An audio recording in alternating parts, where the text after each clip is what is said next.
ओम श्री मात्रे नमः। मेरा नाम आकाश, मैं आपका वैदिक गाइड। आज आपको बताने वाला हूँ एक ऐसी एस्ट्रोलॉजिकल रेमेडी के बारे में जिसको अगर आप करते हैं तो आप अपने करियर, अपने लाइफ में, पर्सनल प्रोफेशनल सारे चीज़ों में आप अच्छा बैलेंस इस्टेब्लिश कर सकते हैं। आपकी जो भी ग्रह बाधा चल रही होगी, चाहे किसी भी ग्रह की, आप उससे निजात पा सकते हैं। तो उपाय कुछ इस तरह से है। आपको आदित्य हृदय स्तोत्र का रोजाना एक बारी पाठ करना है। इनिशियली आपको पढ़ने में थोड़ा दिक्कत आ सकता है। आप एक काम कर सकते हैं, आप सुनिए उसको पहले। आप जो सिलेबल्स है, सिलेबल्स को समझिए कि सिलेबल्स क्या है। जैसे कि ततो युद्धो परिश्रांतम समरे चिंतया स्थितम रावणम जागृतो दृष्टा युद्धया समुपस्थितम, इस तरह से वो स्टार्ट होता है। आप इसको सुनिए, समझिए और उसके बाद इसका आप पाठ कीजिए। आप इसका पाठ दो तरह से कर सकते हैं। आप या तो इसमें एक विधि है जिसमें कि आपको कर न्यास, अंग न्यास ये सब करना रहता है। आपको हाथ में जल लेके विनियोग करना होता है। अगर आप वो सब चीज़ें नहीं, वो बेसिकली अनुष्ठान का पार्ट हो जाता है कि आप सूर्य नारायण भगवान से प्रार्थना करते हैं कि भगवान मेरी ये दिक्कत है, मैं इतने दिनों तक आपका इतनी बार जाप करूँगा, आप मेरी ये प्रॉब्लम को सॉल्व करने में हेल्प करिए। और अगर आप डे टू डे बेसिस पे अगर आप करना चाहते हो तो आप सिर्फ जो फर्स्ट स्ट्रैंजा है वहाँ से आप स्टार्ट कर सकते हो। इसको पूरा पढ़िए। एक बारी पढ़ेंगे दिन में, आपको उससे ही आपको बहुत सारे पॉजिटिव इफेक्ट्स आपको दिखने लग जाएंगे।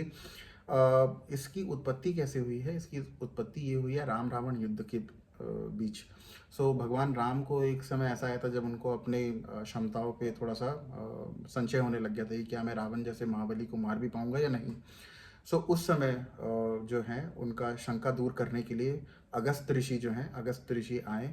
अगस्त ऋषि आके उनको भगवान सूर्य नारायण के बारे में उनको पूरा बताया, उनके इस दिव्य कवच को दिया। इसको बोला जाता आदित्य हृदय स्तोत्र, विच मीन्स कि भगवान सूर्य नारायण का हार्ट है ये। आप इसको सुनते हैं, इसको श्रवण करिए। श्रवण करने से ज़्यादा अच्छा है इसको आप पढ़िए, तो ज़्यादा टाइम नहीं लगेगा। 3-4 मिनट, 5 मिनट के अंदर आपका ये स्रोत खत्म हो जाता है। इसके इतने इमेंस बेनिफिट हैं। इसको सुन के, इसका पाठ करके श्री राम जो हमारे पूजनीय भगवान हैं, उनको भी ऊर्जा का एहसास हुआ। तो सोचिए, जब उनको हो सकता है तो हम और आप तो क्या ही हैं उनके आगे। तो मैं इसका आपको बस यही बोलूँगा कि आप इसका पाठ करिए। एटलीस्ट दिन में एक बार ही पाठ करेंगे। और ये ऐसा नहीं कि सिर्फ सूर्य, अगर आपका कमज़ोर है, किसी दूसरे कुंडली में किसी ऐसे भाव में बैठा हुआ है जहाँ पे कि सकारात्मक फल नहीं मिल रहा है आपको सूर्य का, बल्कि आपके किसी भी, क्योंकि सूर्य जो है, सूर्य नवग्रहों के राजा हैं। तो बाकी ग्रह अपनी यथास्थिति से तो देंगे ही आपको रिजल्ट, लेकिन जब आप आदित्य हृदय स्तोत्र का पाठ करते हैं तो उसमें कुछ स्ट्रैंजा बोले गए हैं कि आप ही नवग्रहों के राजा हैं, आप ही नवग्रह हैं। तो बेसिकली ये हमारे सनातन धर्म की एक खूबसूरती है कि जिसमें कि हम एक देवता स्वरूप में पहले आवाहन करते हैं और फिर उन्हीं को परब्रह्म स्वरूप में इलाबोरेट भी कर देते हैं। तो आप इसमें ज़्यादा मत लखिए कि मैं मांगलिक हूँ, मुझे आदित्य हृदय स्तोत्र से क्या मिलेगा क्या नहीं मिलेगा, मेरी शनि की महादशा चल रही है, एट्सेट्रा। आप करिए, आपको इसके बहुत सकारात्मक परिणाम मिलेंगे।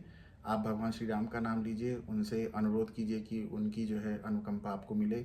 भगवान सूर्य नारायण से प्रार्थना करिए कि उनकी अनुकंपा मिले। आपकी कितनी भी बुरी मुश्किल हो, वो सॉल्व होगी होगी। इसी के साथ ओम श्री मात्रे नमः। जय श्री राम।